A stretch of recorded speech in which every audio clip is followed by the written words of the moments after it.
ยังก็ผมจะเอาตัวโมบายไปมหาวิทยาลัย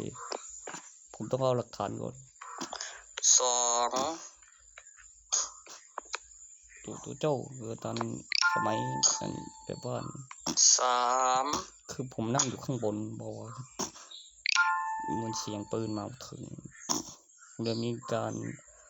เกณฑ์คนเกณฑ์ทหารมีที่ว่าการอำเภอจากนารูโตะมีเพนผ่านเป็นประโยชน์เนี่ยนะ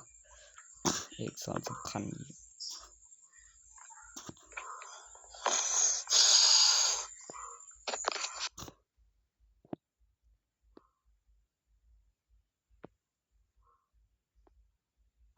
แล้วงานทางราชการนี่กับราชวงศ์ต่างกันตัวราชการถูกเปิดทั่วประเทศเนาะ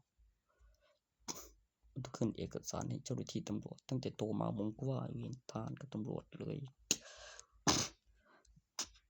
จนผมไปทหารกลับมาแล้วนั้นใครว่ากูจะลุ้นห้ามหนีทหารไม่ใช่คนพิการไม่นานหรอกหลังจาก21แล้วมีกำหนดภายใน10 ปีมีหมายเรียกตัวมันต้องมีชื่อมาแล้วมีการประกาศเอกสารผ่อนผันห้ามเลือกสนามและไม่ได้จับใบดำใบแดงแล้วก็หมายเรียกตัวไปทหารนายราธรจำนงอยู่หรอกเนื่องจากมีอายุ15มีหมายตามจับจากบัตรประชาชนใบทะเบียนบ้านในบัตรประชาชนแล้ว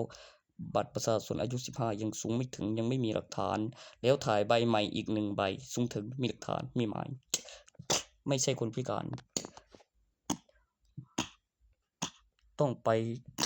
รับราชการทหารตำแหน่งต้องไปรับเอกสารราชการ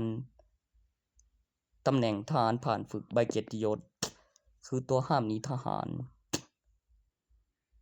ไม่แล้วกูไม่ยอมพิการแน่นอนไม่ตัวมหาวิทยาลัยมันก็ต้องเตรียมเอกสารเตรียมลงทะเบียนแล้วประกันชีวิตแล้วก็บินปีแล้วค่าอาหารแล้วเอกสารที่มีการพัฒนาการจดจำการพัฒนากิจกรรมไปเอง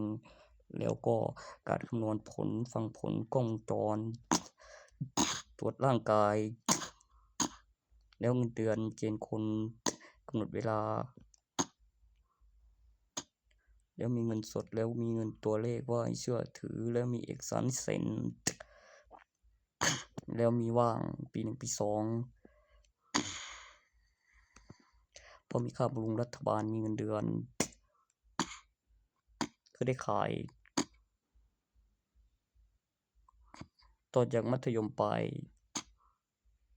มันต้องเป็นมหาวิทยาลัยในบัตรประชาชนที่ต้องส่งไปทางมหาวิทยาลัยของทางจังหวัดต่อจากอำเภอ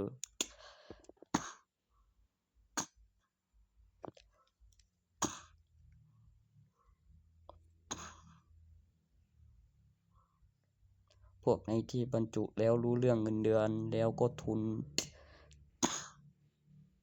ไปทหาร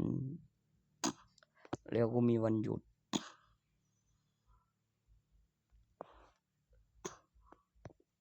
แล้วราชวงศ์กับราชการนี่นะตัวอ้างราชการแล้วอยู่บ่ไกลผมก็ว่าผมไปผมจะว่างั้นว่าประกาศในงานราชการอีหยังวะโอ้ยมันใช่บ่วะบ่ทันแล้วอยู่ใกล้อยู่จ่อกูใน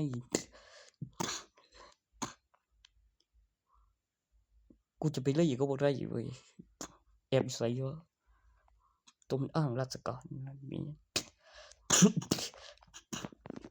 ไม่ก็จะบ่อายกูมีเอกสารคำสั่งให้เบิ่งก่อนนี่แล้วเป็นหยังเห็นให้กูอยากอายที่อ้างราชการคูณหยังว่ากูก็บ่เฮ็ดหยัง